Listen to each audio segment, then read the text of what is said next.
오늘은 이제 8계명과 9계명에 관한 말씀인데요. 먼저 8계명부터 함께 보겠습니다. 8계명은 도둑질하지 말라라고 하는 계명인데요.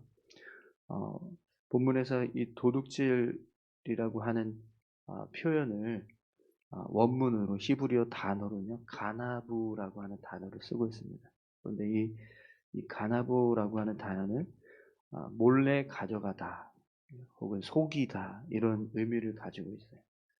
그래서 도둑질의 의미가 그냥 단순히 다른 사람들의 물건을 훔치는 절도만을 이야기하는 것이 아니라 다른 사람의 것을 불법적으로 취하기 위해서 행하는 모든 행위들이 다 도둑질에 포함이 된다는 것을 알 수 있습니다. 예를 들면 마땅히 다른 사람에게 주어야 하는 분깃을 온전하게 주지 않는 것, 그것 역시 도둑질이 될 수 있다는 겁니다. 또 도둑질은요, 단순히 물건을 훔치는 것만이 아니라 다른 사람이 가지고 있는 소유와 분깃을 어, 불법적으로 취하는 모든 행위가 다 도둑질에 포함됩니다. 그래서 어떤 시간, 권리, 자유, 지식, 어떤 자격, 사람이 될 수도 있고, 내 것이 아닌데 다른 사람 것인데 그것을 내가 임의로 내 뜻대로 내 마음대로 불법적인 어떤 방법을 통해서 취하는 모든 것이 다 도둑질이 되는 거죠. 특히 이 도둑질은요, 언약 백성과 사랑 관계에서만 성립되는 게 아니라 하나님과 언약 백성 간에서도 성립될 수 있습니다. 그래서 말라기 3장 8절에 보면 하나님이 이스라엘 백성들을 향해서 이런 말씀을 하시는데요. 사람이 어찌 하나님의 것을 도둑질하겠느냐. 그러나 너희는 나의 것을 도둑질하고도 말하기를 우리가 어떻게 주의 것을 도둑질하였나이까 하는도다. 이는 곧 11조와 봉헌물이라. 하나님 앞에 온전히 드려야 하는 예물들이 있습니다. 11조와 봉헌물들이 있는데 이것을 제대로 드리지 않는 것, 그것을 하나님께서 주의 것을 도둑질했다 이렇게 말씀을 하시는 거죠. 하나님의 것을 우리가 온전히 드리지 않는 것, 그것도 하나님께 행하는 도둑질이 됩니다. 그러면 여러분 이 8계명을 어기게 될 때 그 결과가 어떻게 될까요? 우선 다른 사람의 유익을 빼앗았기 때문에 그것이 발각이 되면 배상을 해야 되는데 갑절을 배상하라고 말씀합니다. 도둑질을 한 것에 대해서 그것이 무엇이든지 배가 되도록 배상을 하라라고 그렇게 말씀합니다. 우리 잠깐 말씀을 한번 찾아볼까요? 출애굽기 22장 4절과 7절 말씀인데요. 먼저 4절부터 보겠습니다. 도둑질한 것이 살아 그의 손에 있으면 소나 낙이나 양을 막론하고 갑절을 배상할지니라. 7절입니다. 사람이 돈이나 물품을 이웃에게 맡겨 지키게 하였다가 그 이웃집에서 도둑을 맞았는데 그 도둑이 잡히면 갑절을 배상할 것이요. 어떤 물건을 훔쳤습니다. 그게 발각이 됐거나 그 물건을 훔친 사람이 잡혔어요. 그러면 그 사람에게서 배상을 받게 하는데 그냥 물건을 돌려주는 것으로 끝나는 게 아니라 그것보다 더 많은 2배의 값을 치르게 해야 한다는 거죠. 어, 이렇게 하는 이유는 남의 것을 취한 것이 사회의 어떤 질서를 무너뜨리고 또 다른 사람의 권리를 침해하는 그런 죄에 대한 책임으로 그 금, 훔친 물건에 대한 값만 배상하는 게 아니라 더 징계의 개념으로 이제 갑절을 배상하게 하는 겁니다. 또 하나님과의 관계에서 도둑질한 것을 어, 했을 경우에 어떤 일이 일어날까요? 하나님의 임재가 사라집니다. 하나님이 함께 하시지 않는 거예요. 말라기서 3장 7절에 보면 이렇게 말씀합니다. 만군의 여호와가 이르노라 너희 조상들의 날로부터 너희가 나의 규례를 떠나 지키지 아니하였도다. 그런즉 내게로 돌아오라. 그리하면 나도 너희에게 돌아가리라. 하였더니 너희가 이르기를 우리가 어떻게 하여야 돌아가리까 하는도다. 하나님께서 이렇게 말씀하시죠. 이스라엘 백성들을 향해서 너희가 나의 규례를 떠나 지키지 아니하였도다. 이스라엘 백성들이 하나님 앞에 온전히 드려야 하는 어떤 예물들을 제대로 드리지 않는 그 모습이 하나님을 떠난 모습이라고 말씀합니다. 그런즉 내게로 돌아오라. 그리하면 나도 너희에게로 돌아가리라. 이렇게 말씀합니다. 너희가 나를 떠났기 때문에 나도 너희를 떠났다라는 거예요. 그런데 너희가 다시 돌아오면 나도 너희에게로 돌아가겠다. 이렇게 말씀합니다. 결국 이 말씀은 하나님께서 이스라엘 백성들과 함께하지 않고 계신다라는 거거든요. 그런데 다시 이것을 회복하면 하나님이 함께하시겠다. 이렇게 말씀하시는 거죠. 그래서 하나님의 것을 도둑질한 주의 것을 도둑질한 것에 대한 결과는요. 하나님의 임재가 사라진 상실이 되는 거죠. 하나님이 함께하시지 않는 삶을 살아가게 됩니다. 네, 하나님이 함께하시지 않는 삶은 어떤 삶이 될까요? 모든 것 가운데 하나님의 은혜가 부재한 하나님께서 베풀어 주시는 은혜들이 사라집니다. 결국에는요, 우리 힘으로, 우리의 능력으로만 살아가게 되는 거죠. 그래서 이스라엘 백성들이 나라를 세우고 또 그들의 삶을 이루어갈 때 하나님이 함께 하셨던 삶과 하나님이 함께 하시지 않았던 삶의 모습들을 우리가 성경을 통해서 보게 돼요. 어떤 차이가 있는지 우리가 너무 극명하게 잘 알 수 있습니다.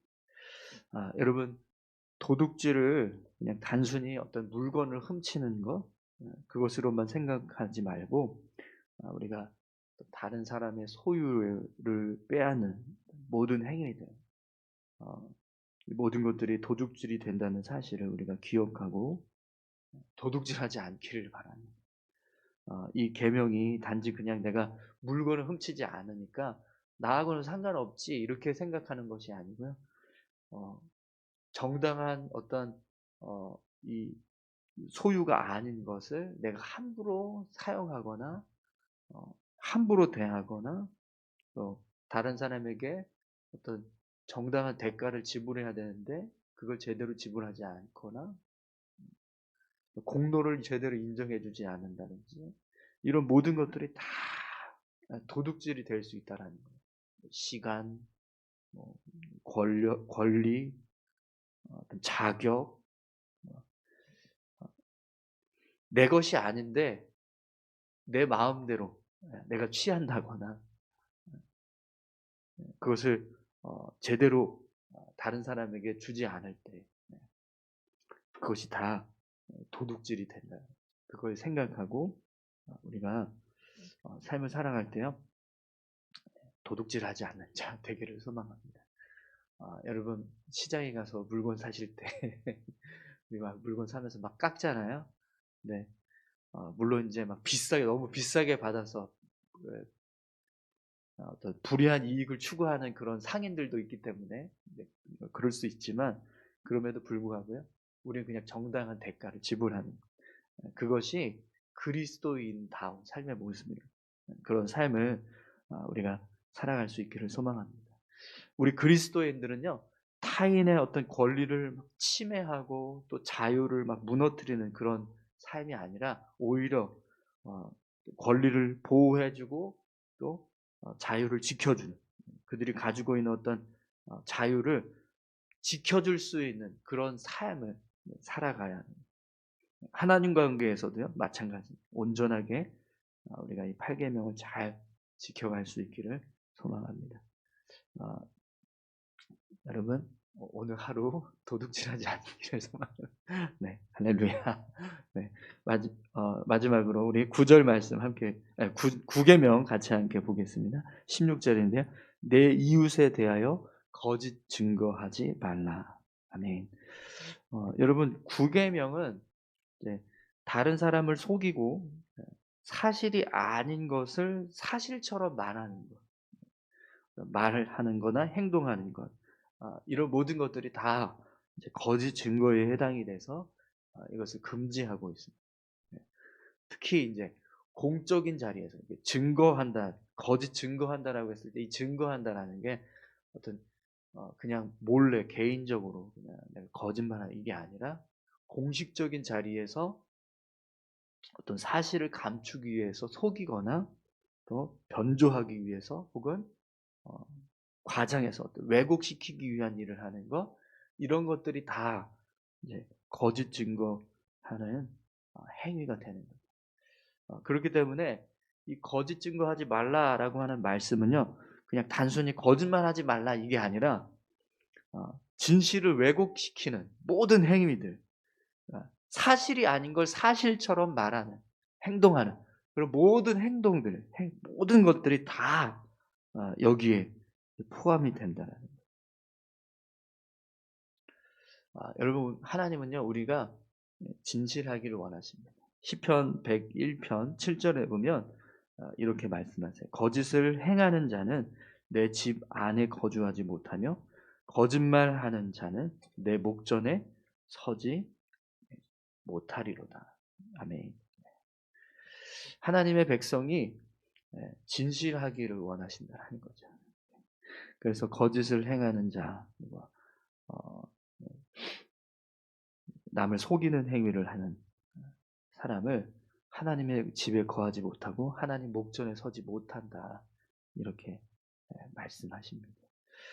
거짓말을 하거나 또 진실하지 못하게 살아가는 모습이 하나님 앞에서 온전히 서지 못하는 죄된 모습이 될 수 있다는 거예요. 그렇기 때문에 여러분, 우리는 누군가를 속이거나 또 사실이 아닌 것을 사실처럼 말하거나 행동해서는 안 돼요.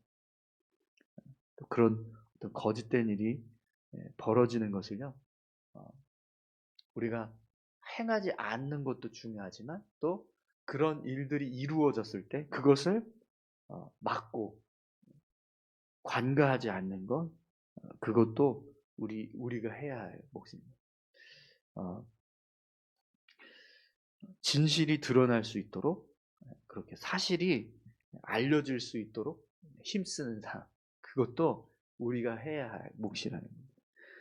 하나님의 백성다운 모습은요, 그냥 단순히 거짓말하는 것을 내가 안 한다 이것으로 끝나는 게 아니고요, 어떤 사회에 어떤 부조리한 일들이 있을 때 그걸 내가 알면서도 그냥 외면하는 거죠.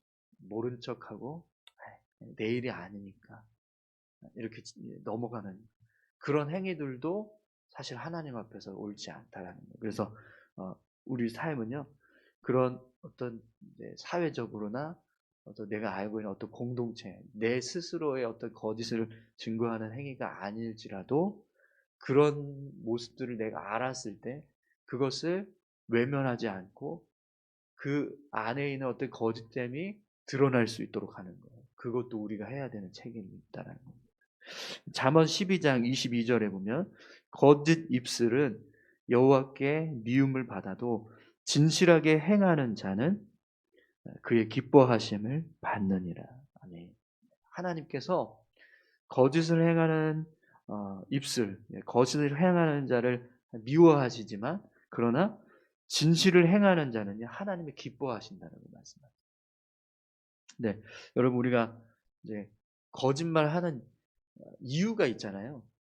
대부분은 보면 이제 나의 어떤 개인적인 유익을 추구한다든지 아니면 내가 뭔가를 이렇게 원하는 것을 얻기 위해서 기쁨을 추구하기 위해서든지 뭐 나의 소득을 위해서든지 아니면 아무튼 내게 유익이 돼야지만 하잖아요.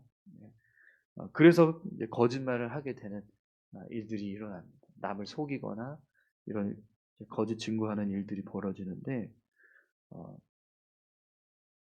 우리가 진실을 말해야 하는 목적, 그러니까 거짓을 말아야 하는 목적은 나에게 유익이 되느냐, 되지 않느냐, 이게 기준이 아니라는 거예요. 뭐가 기준이 돼야 될까요? 하나님이 기뻐하시냐, 기뻐하시지 않느냐. 네. 거짓말을 하는 것에 대해서, 거짓 증거하는 것에 대해서는 하나님이 미워하시고, 진실하게 행하고 진실을 말하는 모습을 하나님이 기뻐하십니다. 이게 우리가 삶을 살아가면서 거짓말하지 않고 진실을 말해야 되는 기준이라는 거예요. 그런데 사실 우리가 거짓말할 때, 진실을 말하지 않으려고 하는 그런 어떤 의도를 가질 때, 그게 결국에는 다 목적이 우리 유익을 위해서 추구하잖아요. 혹은 어떤 공동체의 유익을 위해서 한다든지 그런 일들이 일어나는데, 우리 그리스도인들이 살아가는 모습은요, 그게 아니라는 거예요. 어떤 내게 유익이 되든 안 되든 상관없이 내가 진실을 말했을 때 그것이 만약에 나에게 불이익이 된다. 그럼 어떻게 해야 될까요? 그래도 말해야 된다는 거죠. 네. 그것이 하나님 앞에서 하나님이 기뻐하시는 모습이 된다라고 말씀합니다.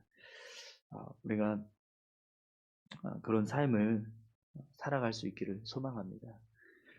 예전에 한번 그런 적이 있었어요. 제가 이제 대학교 막 이제 입학하고 한 1학년 지나서였나? 1학년 지나서 1학년 때였나 보다. 참, 이제 대학교 입학해 1학년 때 방학이었거든요. 방학에 이제 겨울 방학에 등록금 번다고 알바를 이제 막 하는데 어, 한 공장에서 일을 했었거든요. 네, 방음벽 만드는 그런 공장이었는데 이 제가 담당했던 그 일이 이제 프레스기 50톤짜리 프레스 기계가 H빔을 이렇게 구멍을 뚫는 작업을 하는 거예요. 그러면 이제 한 4명이서 한 조가 되나? 3명이었나? 이제 세 사람이 H빔 한 40kg짜리 H빔을 들어서 그 기계에다 탁 꽂으면 프레스 기계 50톤짜리 프레스 기계가 구멍을 뽕 하고 4개를 딱 뚫어요. 그럼 그걸 다시 빼서 이제 옆에다 두고 이런 식으로 해서 하루에 한 1000개씩 막 그걸 했었거든요. 너무 힘이 드니까 막 저녁 때 되면 이제 잔업해야 돼서 잔업도 하는데 이게 구멍을 뚫다 보면 이 똥이 생기잖아요. 그 구멍 뚫은 그 이제 구멍에 나온 이제 똥이 생기는데 그걸 막 이렇게 기계 안에 이제 매이면 그게 제대로 구멍이 안 뚫려지니까 그걸 청소한다고 이렇게 막 이제 닦는 거예요. 그리고 막 철가루 이런 게 막 떨어지거든요. 그러면 이제 그걸 수시로 닦아줘야 되는데 근데 그러다 보면 원래는 이제 센서가 있거든요. 기계에. 그래서 손이 들어가면 똥 하고 멈추는 그런 센서가 달려 있어야 되는데 이게 작업을 하다 보면 자주 그런 일이 벌어지니까 센서를 떼버려요. 그리고 그냥 하는 거예요. 근데 참 안타까운 일이 있었어요. 그냥 한참 작업하다가 잠깐 쉬자 그래 놓고 기계를 닦고 있는데 누군가 자기도 한번 그냥 이제 해 본다고 이제 장난삼아 인제 한 거죠. 그냥 한번 이렇게 해서 누르면 어떻게 되나 하고서 했는데 그게 짚어진 거예요, 실제로. 근데 그 닦는 순간에 그게 짚어지면서 손이 그냥 완전히 뭉개져 버리는 그런 사고가 났었거든요. 근데 그다음에 회사에서 일을 처리하는 이 산재잖아요. 사고가 났는데 그걸 처리하는 과정에서 은폐하더라고요. 누가 뭘 어떻게 했는지 이걸 제대로 얘기를 안 하는 거예요. 뭐 센서가 있었니 없었니 이걸 다 따져야 되는데 있었다 얘기하고 또 이게 본인이 실수해서 이렇게 됐다. 뭐 이렇게 이야기가 되는 거예요. 그런 과정들을 보면서 참 마음이 아팠어요. 그때 제가 그래도 명색이 신학생인데 아 어떻게 해야 되지? 고민을 많이 했어요. 누가 나한테 만약에 물어보면 나는 뭐라고 대답을 해야 되지? 경찰이 와서 조사를 하더라고요. 사고가 난 경위에 대해서 조사하는데 네, 저한테 얘기를 물어보질 않아서 제가 그때는 말을 못했거든요. 제가 손 들고 "그렇지 않습니다." 이렇게 또 말하는 게 너무 용기가 나지 않아서 그때 저도 그냥 어 아무 말도 못하고 그런 적이 있었는데, 그 이후에 제가 그런 마음이 들었어요. 내가 어 그런 상황이 다시 한번 벌어진다면 꼭 말하자. 어떤 불이익이 있더라도 말하자.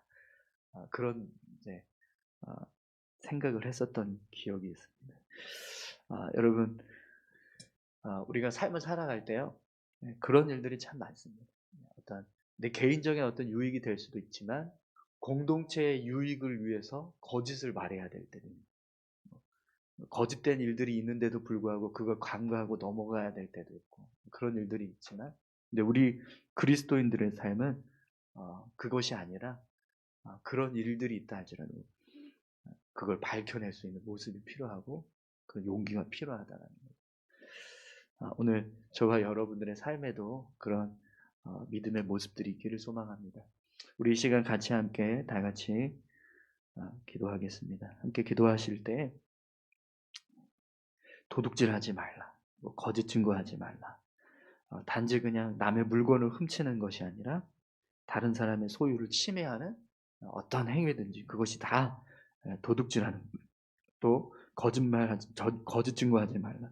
단지 그냥 거짓말하는 정도가 아니라 어떤 남을 속이려고 하는 어떤 모든 행위들, 그런 것들을 내가 하지 않는 것뿐만 아니라 그냥 옆에서 하는데도 불구하고 내가 아는데 그걸 관과하고 지나치려고 하고 외면하는 것, 그것도 하나님 앞에서 선하지 못한 모습이라는 거예요. 오늘 저와 여러분들이 정말 다른 사람의 권리를 잘 보호해주고 지켜가는 그런 삶, 또 진실한 모습으로 진실을 말하기 위해서 살아가는 그런 귀한 모습으로 삶을 살아갈 수 있기를 소망합니다. 우리 다 같이 함께 그런 믿음의 삶을 살아갈 수 있게 해달라고 같이 함께 기도하겠습니다. 하나님 아버지, 감사합니다. 주님의 은혜에 감사드립니다. 우리를 구원하여 주시고 주의 백성 삼아 주시는 것 감사합니다. 우리가